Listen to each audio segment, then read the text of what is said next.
All right, let's jump right into this explainer. We're unpacking a story today that, well, it literally takes about 60 seconds to read, but man, does it pack a punch. It's called The Little Bird Who Never Gave Up. Now, you might be thinking, why are we spending our time on a tiny fable? Right? But look, within these few lines is an absolutely brilliant blueprint for resilience. We're going to deconstruct it piece by piece to figure out exactly why this tiny narrative hits so hard, and honestly, what it reveals about our own massive pursuits. To really grasp the weight of this thing, we're actually not going to start at the beginning. No, we're dropping right into the absolute messy middle of the conflict with three brutal words. Just give up. You know, these are the crushing words thrown at our protagonist by their very own flock. By starting right here at this massive moment of rejection, the emotional stakes are instantly set. Our bird isn't just fighting gravity, right?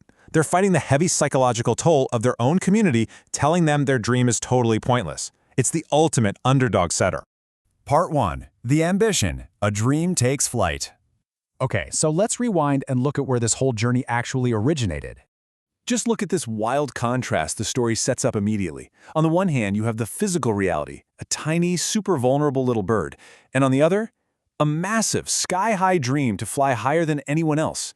It's not just, hey, I want to learn to fly. It's, I am going to achieve absolute peak performance. This stark juxtaposition right out of the gate is brilliant because it highlights that massive, intimidating gap between where we start out and where we ultimately want to be. Part 2. The Reality of Falling. The Cycle of Failure.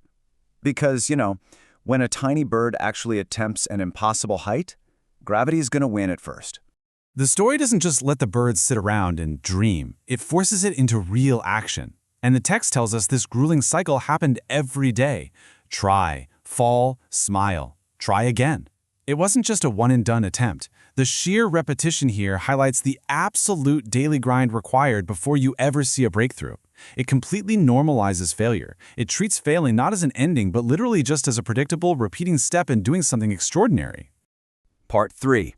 Facing the naysayers. The external conflict. Because physical exhaustion, that's really nothing compared to external doubt.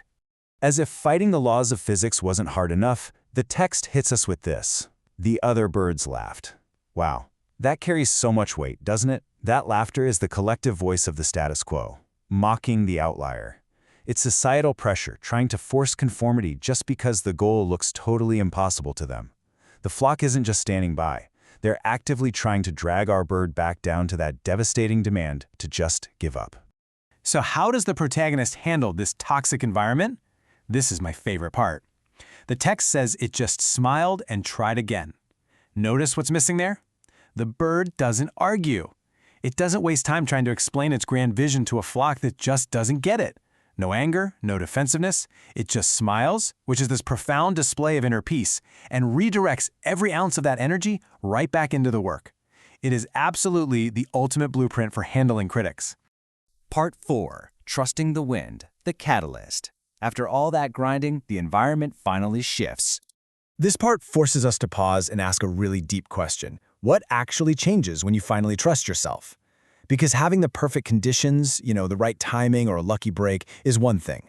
But having the internal conviction to actually capitalize on it, that is something else entirely. All those failed attempts, all that falling, it was all building up to this one single moment of absolute self-belief. Let's map out this climax because it happens fast. Dawn brings this windy morning. That's our environmental catalyst. Early morning, the bird takes physical action. It spreads its wings. But the real magic, that happens a split second later with the internal choice to finally trust itself. Only then, moments later, does it soar above the clouds.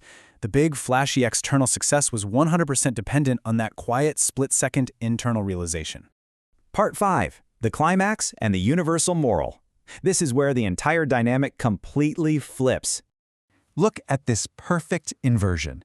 The tiny bird, who spent the entire story crashing into the dirt, is now soaring above the clouds. And the flock?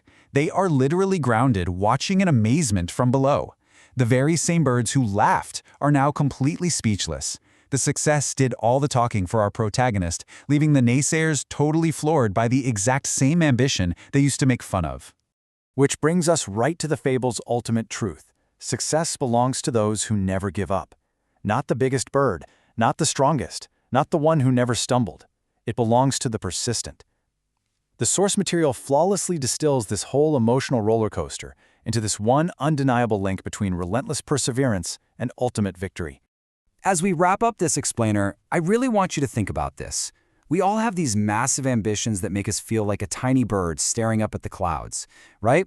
We all face the daily grind, the failures, and for sure, we all run into critics who tell us to just pack it in. The question isn't whether you're going to face those obstacles. You absolutely will. The real question is, when your environment finally shifts, when you finally wake up to your very own windy morning, will you have smiled through the failures long enough to trust your own wings? Think about that as you tackle your own goals today. Thanks for hanging out with me, and keep soaring.